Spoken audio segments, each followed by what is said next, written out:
Traveling the Vortex. Side Trip.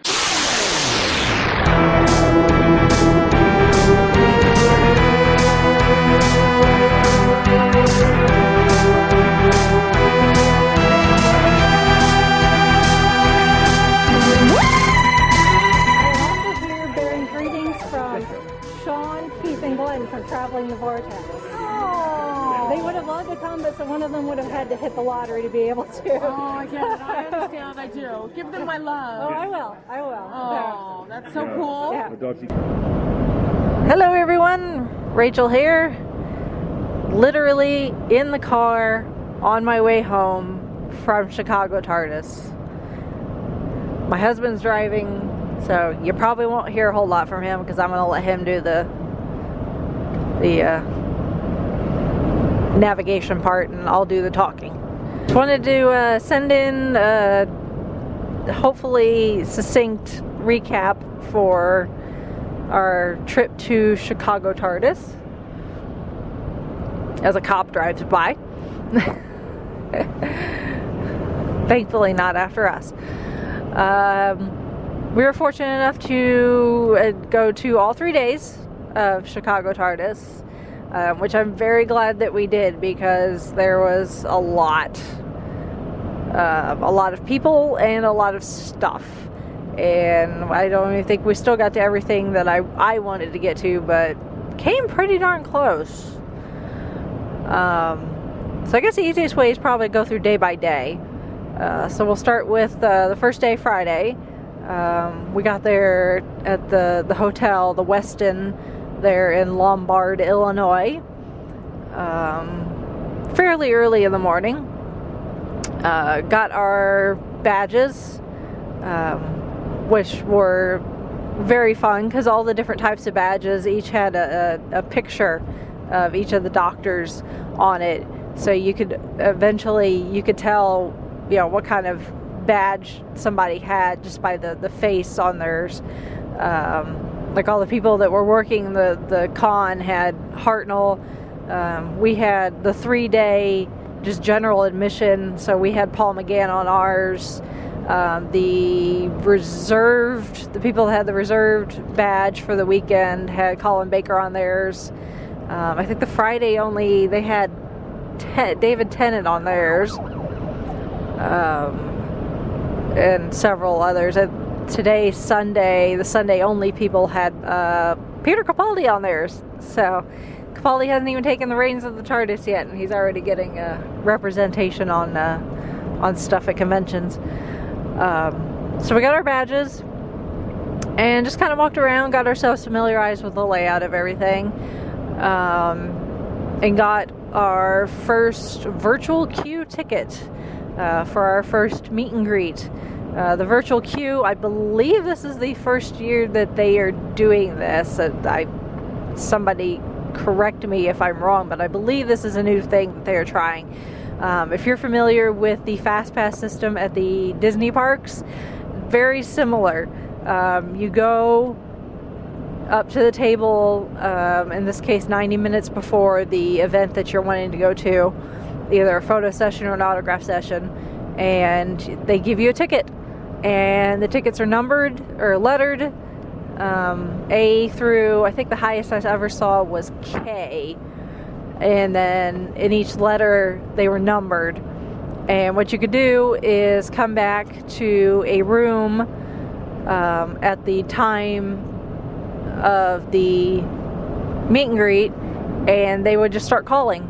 The people that had all access didn't have to get any sort of tickets. They just got in line first, and then reserved automatically got all the B's, which sometimes was a lot of B's and then sometimes it wasn't. It just kind of depended on, you know, whether they wanted to attend that particular meet and greet or not. And then everybody else got see-through, however many they handed out. I think most of the time we ended up with somewhere in the C's. I think we ended up with a D for one, and then today we didn't, for one of them we actually didn't get one at all, but I'll get to that. But the first session we went to was a photo with all of the classic companions. We had 5 classic companions on hand. It was Fraser Hines, Sarah Sutton, Nicola Bryant, Louise Jameson, and Daphne Ashbrook. So we got our virtual queue tickets, came back, waited till they called our letters and numbers, and then we got in line, and then we just had to wait a few minutes, pay the fee for the thing, and then got our picture taken. The setup, they had a professional photographer on hand with flash and nice reflectors and a nice background too, so kind of reminded me of having like a school picture taken, but with a group of people instead of just yourself. Without the 80s laser lines in the background. Yeah, no 80s laser lines. All of that would have been fun. Maybe next year. But you know, it was in, pose, take your picture, off you go. It was kind of fun though, because they had all the companions sitting in chairs, and then they had people stand behind them, and I had my bear that I have that's dressed up as the 10th Doctor with me, and we got up there, and I can't remember exactly who it was that noticed him and said something, but I was like, you know, does somebody want to hold him? And Fraser Hines jumped at the chance. He was like, I will take him, and sat him on his lap and was making him dance around, and I'd put his little spectacles on him, and the spectacles fell off, and you know, Fraser, you know, picked him back up. I was trying to put him on him and was having trouble, so Nicola was like trying to adjust the glasses, and then he was making him dance around again, and Nicola, you know, looked at me and said, I think he's maybe been drinking, and I'm not quite sure if she was referring to Fraser or the bear. Who may have been drinking at the time, but it was quite funny, you know. Right off the bat, you've got Jamie McCrimmon making my bear dance a little jig for the photo. An Irish jig, except he's Scottish. So Highland fling. That's what he's doing, the Highland fling. So after seeing all the companions and having our picture taken, we just kind of wandered around the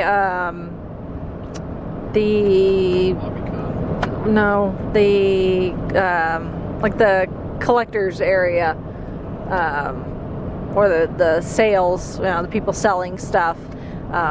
Actually opened later than they expected. I don't know if they were having trouble with getting, you know, people's like the credit card machines hooked up or what, but it opened a little late, but we did, you know, browse through once it did, and then we saw our first panel in the main ballroom, which was Paul McGann. And eventually Daphne ended up joining him. We actually walked in just as Louise Jameson was ending, so we got to see the tail end of hers. But then Paul McGann came out, and you know, people just absolutely loved seeing him. Of course, Night of the Doctor came up really quickly. You know, Paul said that he absolutely loved it, that he was able to work for a day. You know, they filmed it in a day. He said that was like the best work day. In and out in a day, 6.5 minutes worth of work. He was all for that. He said that if Moffat called him, you know, again, and it would, you know, he would jump at the chance, and he'd jump at it even more if it was a short filming stint like that. You know, he said that when they went to film the Night of the Doctor, because it was so hush hush, that you know, they brought him into Cardiff in a vehicle with dark tinted windows and had him with sunglasses and a hat on his head, and just making sure that nobody could recognize him. But he did say that they put him in a hotel for the night, and they put him under assumed name, but then he heard from somebody on Twitter later that somebody tweeted him saying, "My friend saw you at a hotel in Cardiff at this time. What were you doing there?" And he was all like, "I've been spotted." Of course, he couldn't say why. You know, he'd been there in Cardiff in the first place. That was kind of funny. And then Daphne came out and joined him, and those two together are just absolutely hilarious together, and the chemistry that those two have just from, you know, even after all this time after filming the movie, that, I mean, they get along like a couple of best buddies, and it's so sweet to see them. Apparently Paul is a trained ballroom dancer. I don't know if anybody knew that. And the guy doing the Q&A teased the idea of bringing somebody up from the audience to see if they could do a few ballroom steps with Paul, but decided against it because Paul said he was quite rusty. But that was funny too. And then I had my first panel that I was actually on for the weekend, which was Fandom Culture Clash, which really just covered, you know, new Who versus classic Who, people that love one, don't want anything to do with the other, ones that have, you know, if you're somebody watched new Who, tried to watch classic Who and, you know, just don't like it, that sort of thing. The interesting thing was most of the people in the audience seemed to have, if they were new Who fans, they had at least attempted to watch classic Who, and then there were people that, you know, grew up with classic Who and, you know, have watched new Who and appreciated what it is, but kind of prefer the old school, the, you know, multi-episode stories with all the flash and bang that you get with new Who. But for the most part, everybody seemed to be able to at least appreciate the opposite of whatever it was that they were a fan of. So that was good. And then the last thing we did was another photo session. This time it was with the three doctors. So we had Peter Davison, Colin Baker, and Paula McGann. And that was almost a religious experience. I'll be perfectly honest. I was okay until we walked into the room and I saw Colin Baker standing there, or sitting there in this case. I literally felt my heart speed up in my chest, and my husband thought it was hilarious.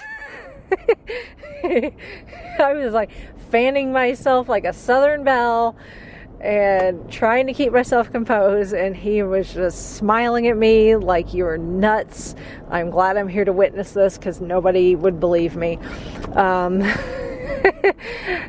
I thought I'd be okay, but once it was our turn and they got us up there, and they had another chair set up with Paul McGann in one chair, an empty chair in the middle, Colin Baker, and then Peter Davison standing behind. And they sat me down in the chair, and to have Paul on one side, Colin on the other, and Peter behind me was too much for my poor little Whovian heart to take. And I cried. Honest to goodness, tears coming out of my face. And Colin, bless his heart, the man is so sweet. You know, I looked at Paul, I looked at Peter, I said, no offense to you guys, but, you know, this guy right here, this is my doctor. And Colin, he was he reached over, put his arm around me, and then slowly lowered his head onto my shoulder. Like, there, it will be okay. And I think that actually made it worse. 'Cause before it was like, oh my goodness, it's Colin Baker, it's my doctor. And then it became, oh my God, it's my doctor with his head on my shoulder. But he was so nice about it. And the photographer, you know, took the picture, and the guy manning the line, you know, was making sure that the next group of people, you know, were ready. And the photographer took the picture and then kind of sat there and looked at us like, okay, I've taken your picture, stand up, move along so the next people can come along. And we weren't moving. I'm pretty sure I could hear Chauncey behind chuckling and everything. And the photographer kind of looks at the line guy. The line guy looks at us, looks at the photographer, and says, well, Colin won't let her go.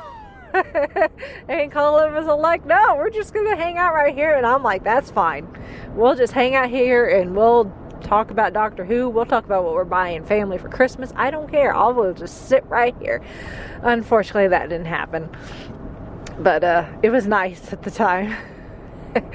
And eventually I had to get up and walk away, but yeah, that's a moment that I hope I remember for the rest of my life. Thankfully, I have the picture. Unfortunately, when the guy took the picture, Colin no longer had his head on my shoulder, but he does have his arm wrapped around me. So, you know, that's good. So that was exciting. That was a good way to end the evening. I was on cloud 9 for the rest of the night. Day 2, Saturday, was another full day.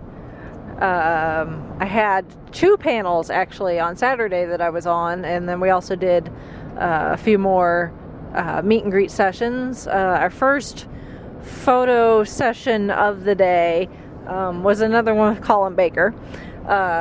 In this case, it was most of the main cast of the 2 doctors. So we had Colin Baker, Nicola Bryant, and Fraser Hines. And then Fraser Hines actually had a shirt with Patrick Troughton's face on it. So in a way, Patrick was there in spirit, which was nice. So that was our first meet and greet of the day. Thankfully, I was able to hold myself together better than I had the night before. Although walking up, I did tell Colin, you know, I'm gonna try not to cry all over you this time. And Nicola and Fraser kind of looked at me like, okay. And I was like, I cried all over him last night. And it was a similar setup. They had Fraser, an empty chair, Nicola, Colin, and then Chauncey stood in the back. I think he stood behind. Yep. Right? Yeah, he stood in the back because he's tall. Yeah, the backdrop. Yeah, that's my husband. The backdrop, the tall person. I wear flannel just to make sure it looks like a backdrop.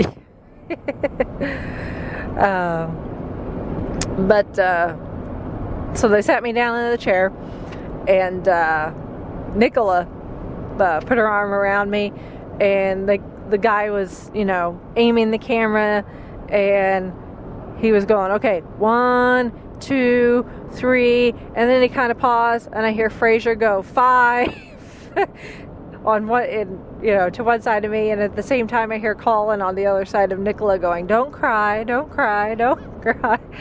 So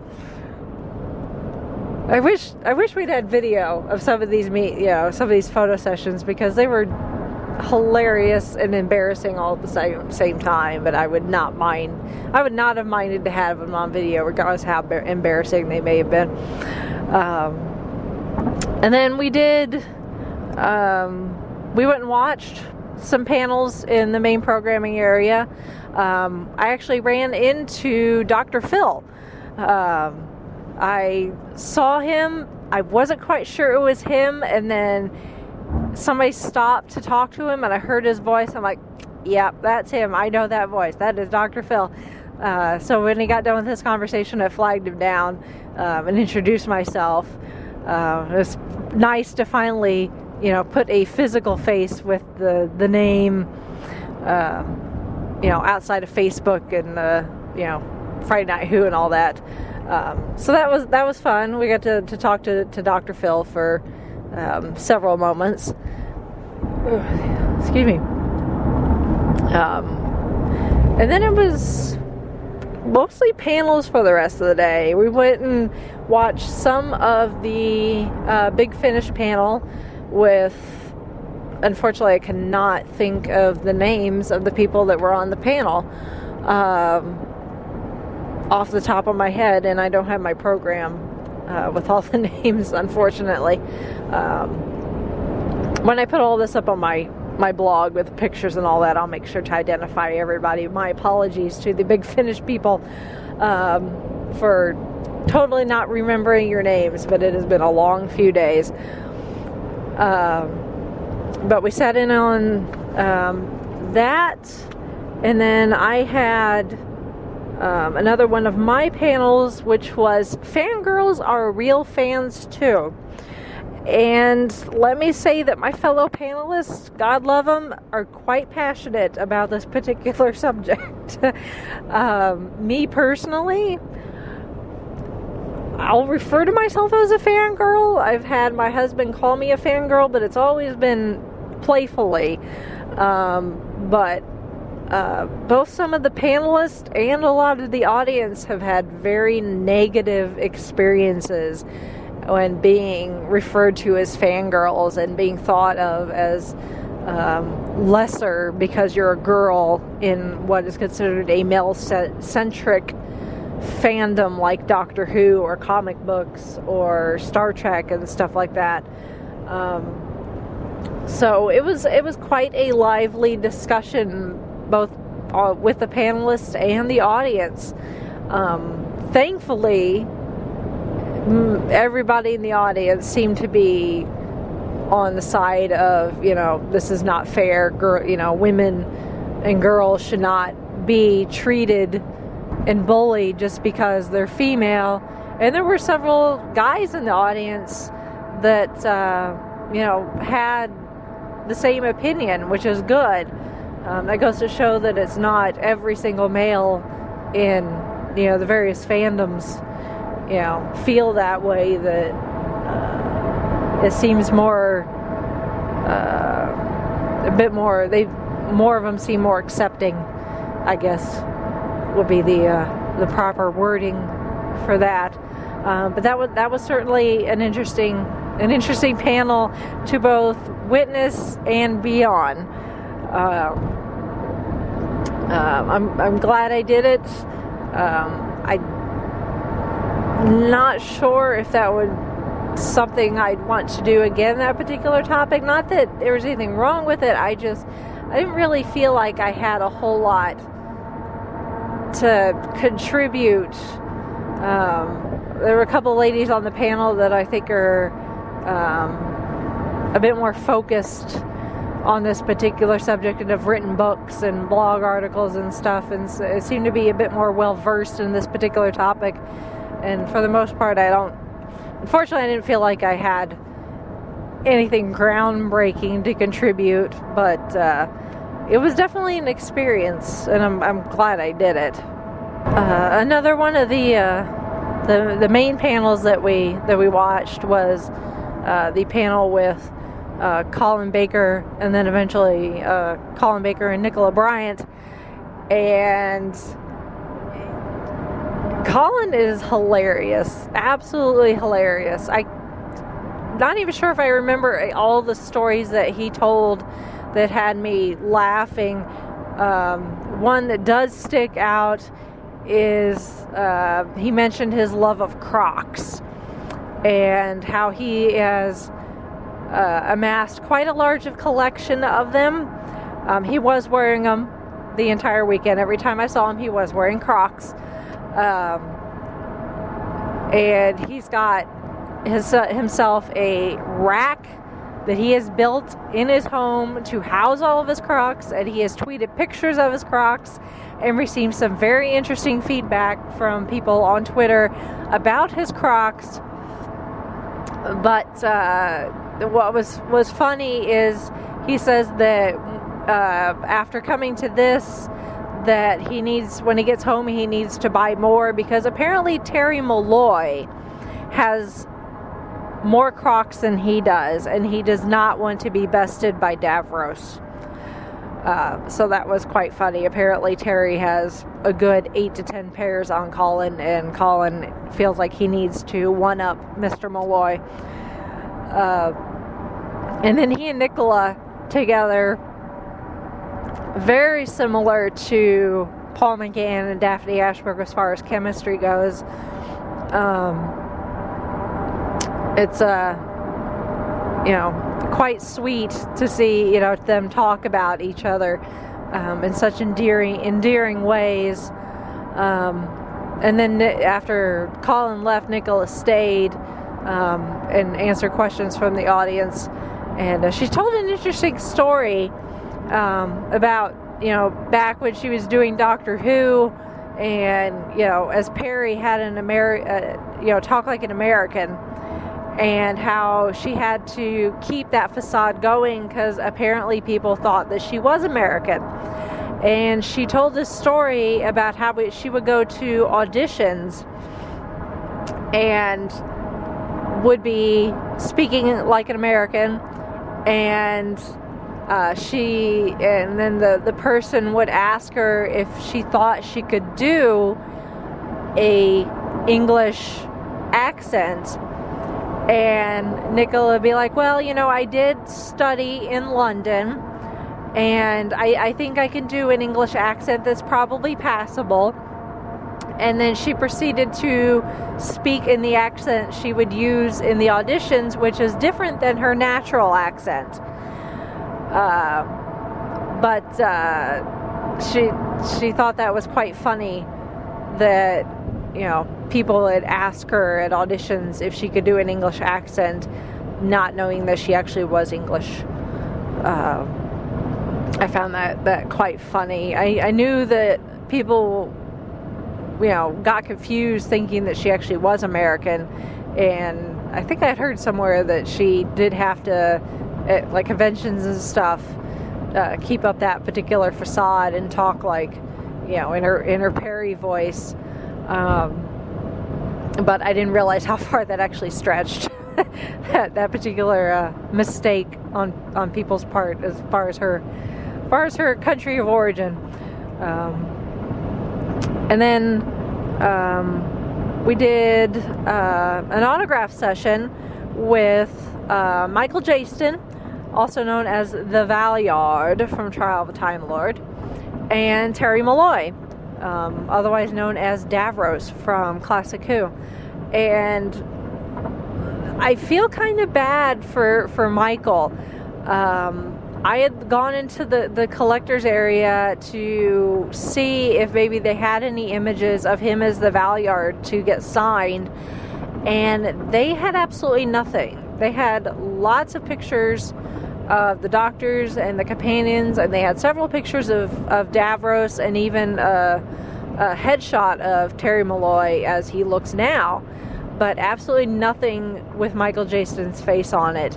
And even in the autograph room itself, I know I think the person right in front of us or a couple people in front of us had even asked Michael if he had anything, and he was like, no, because he didn't know that, the people who brought pictures to sell for people to get autographs on had not brought anything. And he said if he had known that he would have brought pictures for people for him to sign. But I felt kind of bad for him. He looked kind of hurt, actually. I'm not quite sure what happened there. I don't know if people on his end just assumed or what, if there was a miscommunication there.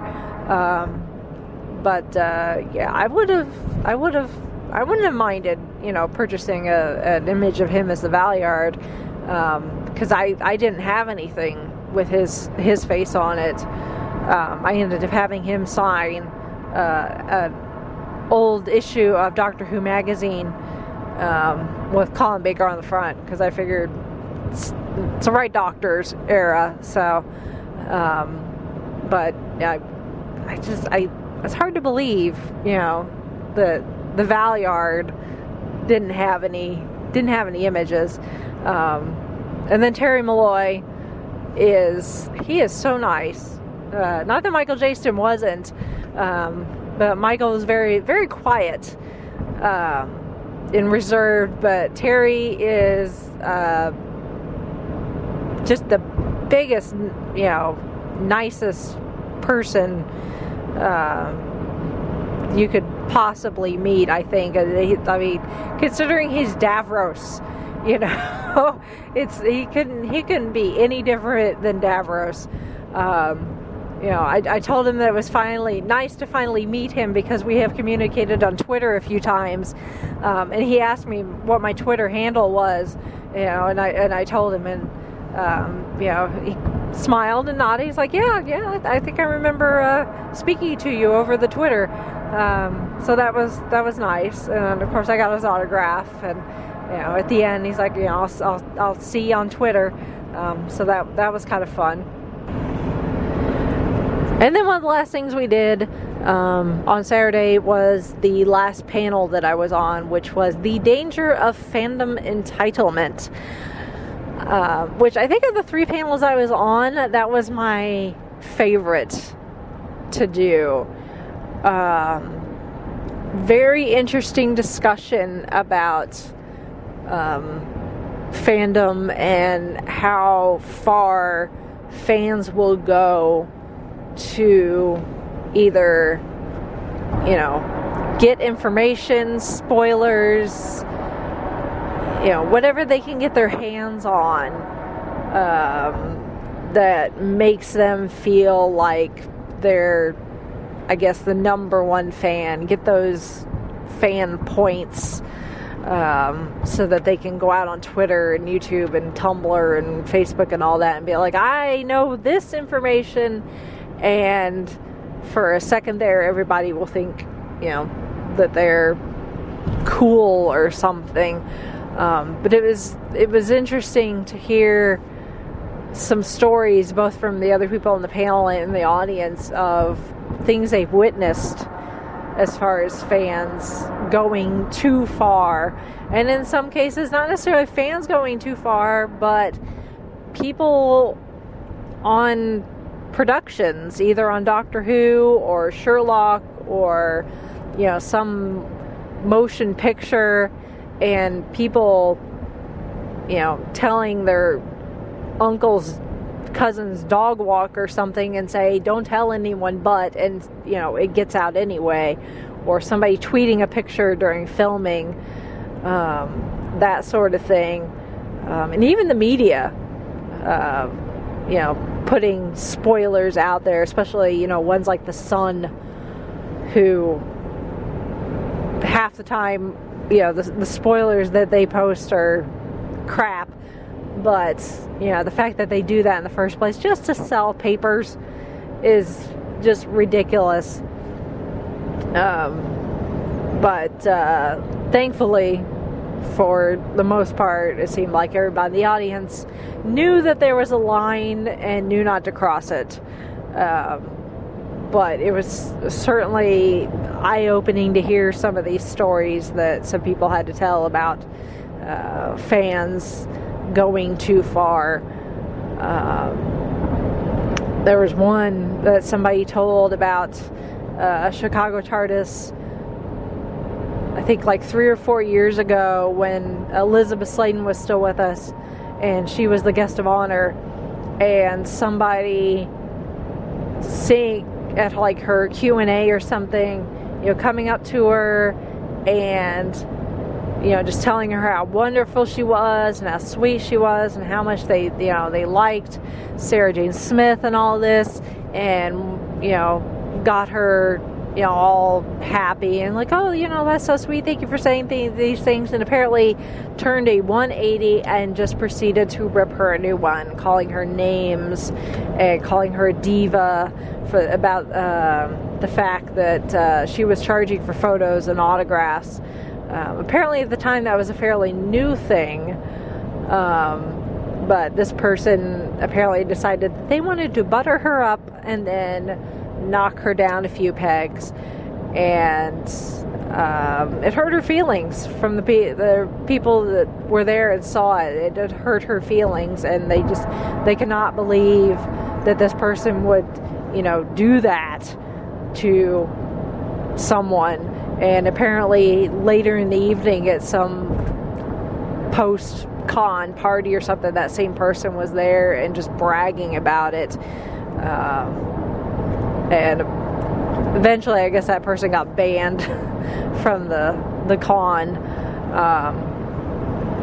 which, whether you think that's a proper punishment, I don't know. Me personally, that sounds like a good punishment to me, but it's just, to hear a story like that, it just makes you want to shake your head at the way people feel like they're entitled to act because they have some opinion or feel like they have something to say. Just ridiculous in my opinion. But thankfully we didn't seem to have anybody like that at Chicago TARDIS this year, and all of the guests seemed pretty content with just being there and seeing the things and meeting the celebrities and just hanging out with their friends and that sort of thing. So that's very, very cool. And now we're on to Sunday, which is when I'm recording this. The last day of Chicago TARDIS. We got started a little later in the day as compared to the two previous days, but that's really because there wasn't anything early in the morning that I wanted to be at. So when we got to the hotel, the kickoff for the day was 50th anniversary shenanigans in the main programming area, the main ballroom. And we were a few minutes late, so when we walked in, the Night of the Doctor was playing, and Paul McGann's Doctor had just been woken up by the Sisterhood of Karn, and being told that the vessel had crashed, and that the pilot was dead, and technically he was dead. And then so they showed that, and then they showed the short The Last Day. So I don't know if before Night of the Doctor they showed some of the other clips or shorts that had been released prior to the 50th or not. I would assume so, because we came in, I think, about 10 minutes after everything was scheduled to start. The fact that the Night of Doctor is only 6.5 minutes long, I would guess that they showed other stuff beforehand, but I'm not exactly sure what they showed. But then they showed the Day of the Doctor, which, as the special went on, the ballroom got fuller and fuller and fuller. So by the time it got to the end, and all the doctors were converging on Gallifrey, and you see all the doctors, and the audience is clapping, and then Chris shows the little thing of Chris, and people are clapping in the Peter Capaldi's eyes, and the crowd goes nuts. And spoilers, really, if you've not seen the Day of the Doctor by this time, I'm sorry, spoilers, but when Tom shows up, the room is just packed by then, absolutely packed.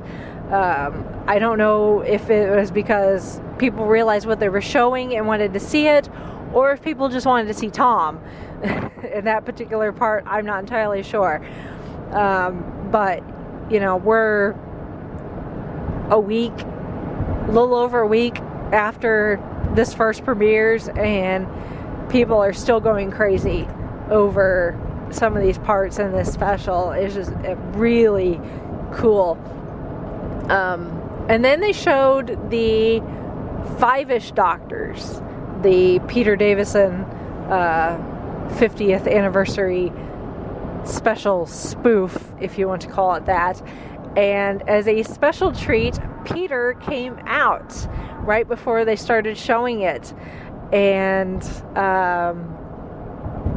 said a few words, and then they showed it, and Peter stayed there on the stage watching it with the rest of us the entire thing, which was very, very cool to watch. This special that he made with him there in the room, that was very awesome. And then after it was over, he showed a few deleted scenes, which he said there weren't really a whole lot. There's just 3. There was a few scenes of Sylvester sending both Colin and Peter copies of The Hobbit, but with the pages cut out where the book ends, the equivalent of where the movie ends in the book, which apparently is around page 63, depending on which printed copy you have. And then there was a scene with Peter and the woman in the Bavarian garb, where he runs into her in a different location other than the elevator, and she's talking to him like he knows her, and he doesn't remember who she is. So those were the fun to see. And then he took a few questions. Didn't really learn anything that I didn't already know. Apparently, at the beginning, when you see Sean Pertwee and Olivia Colman, the woman putting makeup on Sean's face is Peter's wife. And then she appears again later when Georgia Moffat is giving birth. The female doctor in the room is also Peter's wife, which I did not know that. I knew some of the other stuff that he mentioned, and then he took a few questions. Nothing really sticking out at me. Somebody did ask if they did get to operate the Daleks. He said that they did, at least for a little bit. But they also had actual trained Dalek operators doing most of the operations for the thing. He did say, somebody did ask about the jackets that they steal from the Doctor Who experience in Cardiff. And he said that Sylvester's they actually did use, because Sylvester does not have one of his jackets, and that Peter's is actually, the one he's wearing is one of his that he actually owns, but it is an original costume, jacket from the costume itself. And he said that I couldn't button it up, but I could get the shoulders in, so that was close enough. And Colin's actually is one that Colin has had made to fit him now, as opposed to the original. And Peter said that the fact that Colin had one that fit him correctly, he thought that would make him look a bit pudgy, because his doesn't quite fit because he can't get it buttoned. So that was funny to hear. And then the rest of Sunday was spent waiting, really. We got out of the 50th anniversary shenanigans after Peter got done talking about the 5-ish Doctors, and went to go get our virtual queue ticket for the 3 Doctors autograph session. But unknowns to us, they had adjusted the time for the Doctor session so that it began an hour earlier, and because they give out the tickets 90 minutes before the scheduled start time of the session, which means they had started giving out the tickets an hour earlier while we were in the main programming watching the Day of the Doctor and the 5-ish Doctors. So by the time we got there, all of the virtual queue tickets were gone, which, I knew that anything involving the Doctors was going to be popular, and that, probably the tickets would be given out. But it was the fact that they had changed the time, and the only notices that they bothered to put out were taped up over by the autograph area in the first place. How far ahead they knew that they were adjusting the schedule like that, I'm not entirely sure. From what I heard somebody at the table telling another guest, it was that same morning. But it kind of irked me that they didn't make any sort of announcement for the people over in the main programming, especially with it being such a full house as they were playing the day of the Doctor. Because they had, in between the day of the Doctor and when Peter Davison came out to do the 5-ish Doctors, they had somebody with a mic. They could have just grabbed somebody and come out on the stage and say, hey, if you're just arriving and you haven't seen the signage yet, the autograph session for the 3 Doctors, the date, the time has been adjusted and now starts at this time, so therefore we will be passing out the virtual queue tickets at this time. So if you want one, you should probably get over there and get one. But they didn't. You didn't know until you got all the way back there, and if there were people that were over in the main programming like we were, you didn't know, and it was till it was too late. So I think they kind of dropped the ball there, in my opinion. That being said, even though I didn't get a tickets, one of the people manning the table said, go into the holding area, wait, you never know if they can get through all of the people that have tickets in time and there's time at the end, then they will take people who didn't get any. And since we managed to get a ticket for the companion autograph session, we were going to be in the room anyway.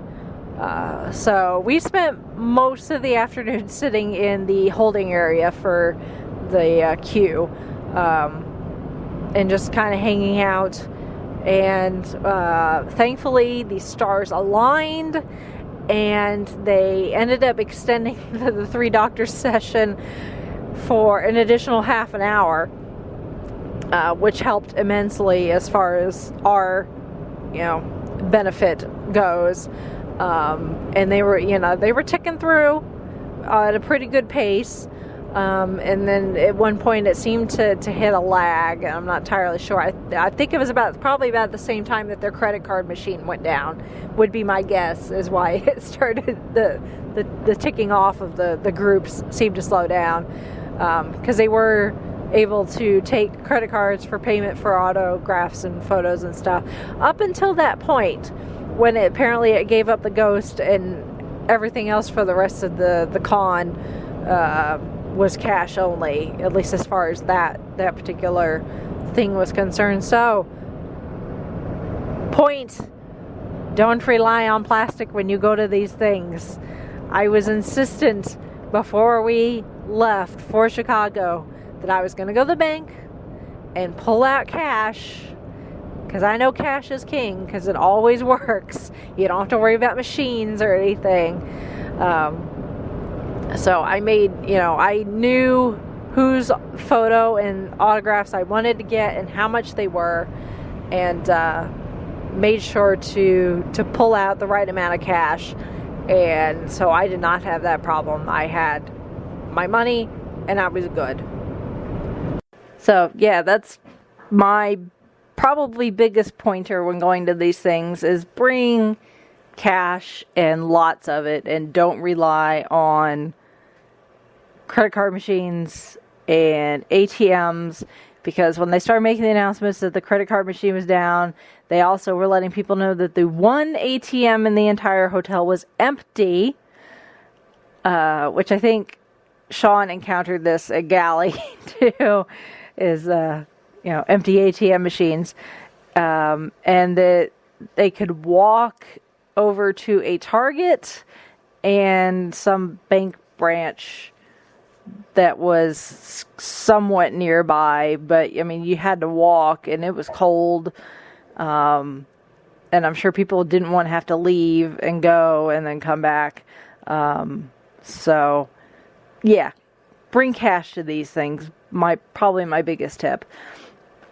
But like I said, you know, the stars aligned, and we got into the three doctors autograph session, and I got Colin's autograph and Paul's autograph. I already had Pierre Davison's that I had got when I met him earlier in the year, so I didn't need it again.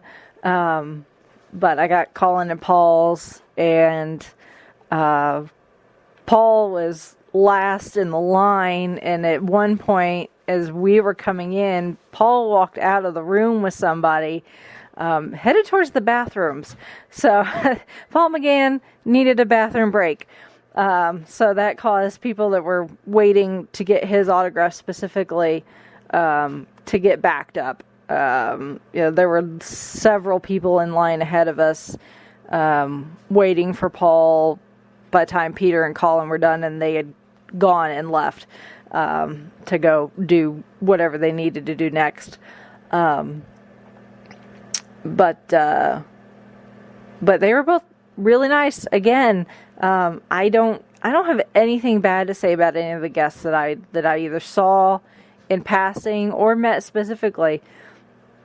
I'd had somebody ask me about Freema, because Freema was there Saturday and Sunday, and they were concerned that because she was charging more for photos and autographs that maybe she was a bit stuck up or something. And I said, you know, the people that I know have met her said that she's really sweet.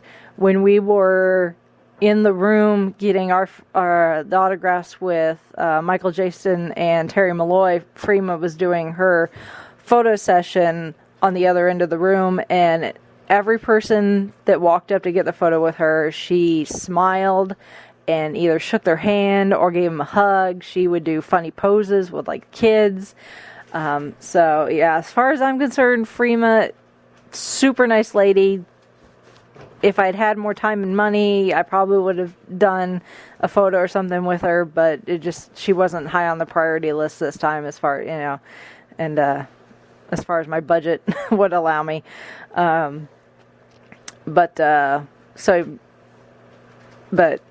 even though I didn't get to meet her, she seemed really nice. Everybody I saw seemed really nice. I actually saw Nina Tussin White, or Mel's from Let's Kill Hitler. Actually, I was out in the main area, and there were these people who had their pet tortoise with them. It was this turtle, you know, about the size of a small manhole cover, that they brought with them and had it walking around with them at the convention, and they dressed it up. This particular day today, they had a hat, a floppy hat, and a Tom Baker scarf, and the Tom Baker sonic screwdriver on the turtle. And Nina spotted it and got down on the ground on her hands and knees to get face to face with this turtle and have, you know, somebody take her picture with it. So that was very funny to see. I got some video of it, so I'll make sure to put that up.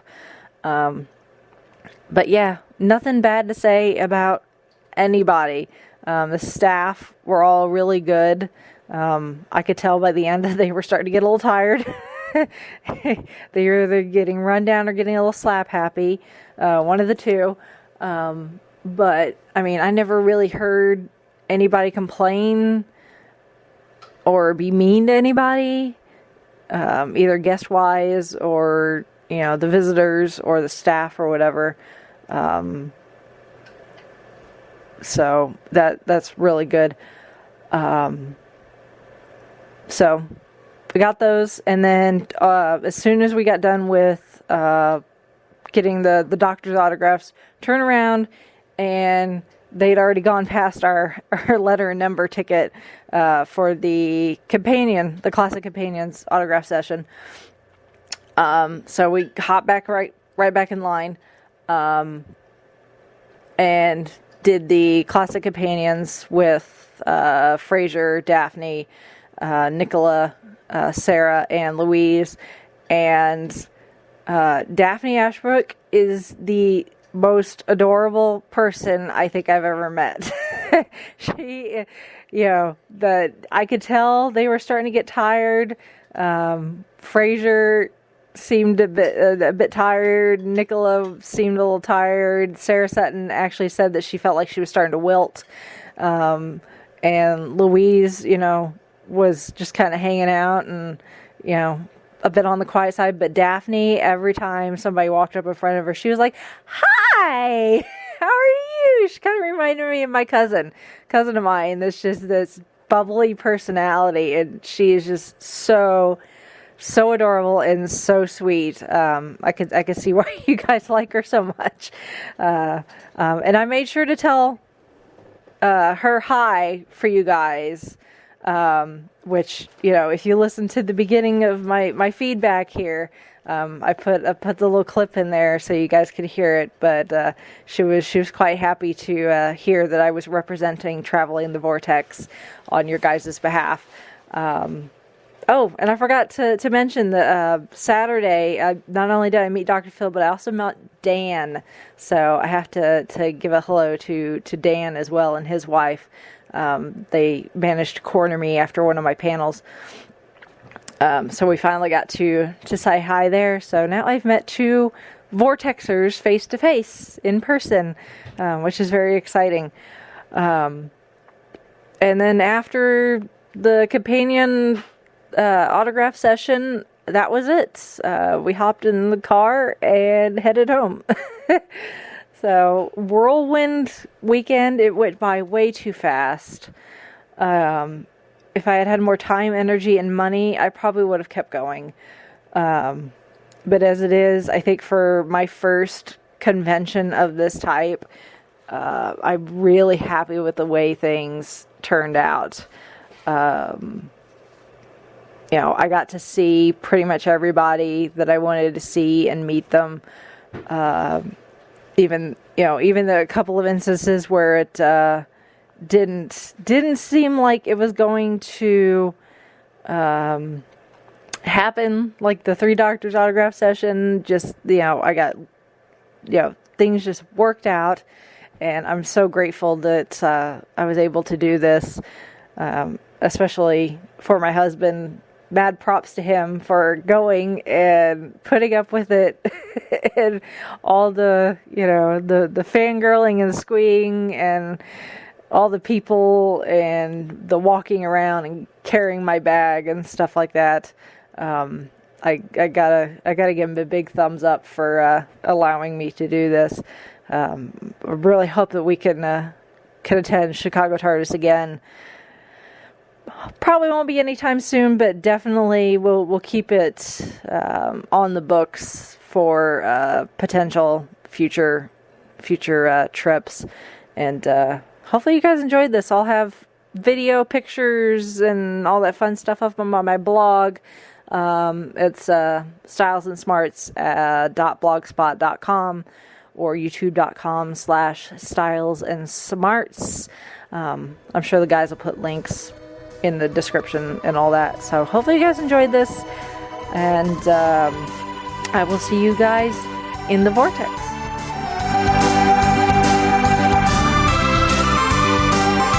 You have been listening to Traveling the Vortex. Doctor Who and all of its associated programs are owned and trademarked by the BBC.